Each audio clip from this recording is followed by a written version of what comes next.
Hello, কেমন আছেন সবাই?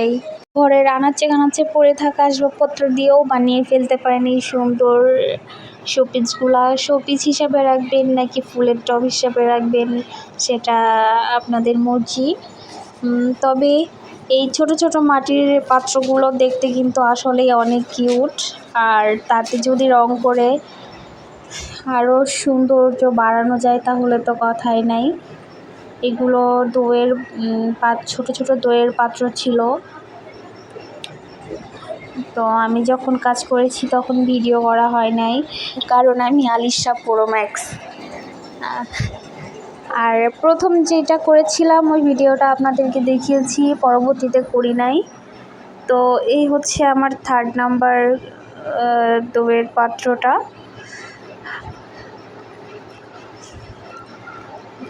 কেমন লাগছে অবশ্যই জানাবেন। আমি যখন আঁকি তখন কোনো ডিজাইন খুঁজে পাই না, মানে মাথায় আসে না যে কোনটার মধ্যে কী দিলে ভালো লাগবে।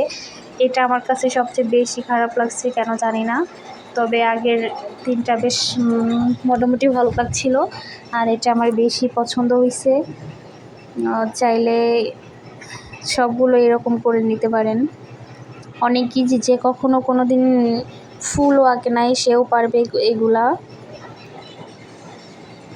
তবে আমার এই পাত্রটির গায়ে অনেক খাঁজ কাটা ছিল, যার জন্য স্মুথ হয় নাই।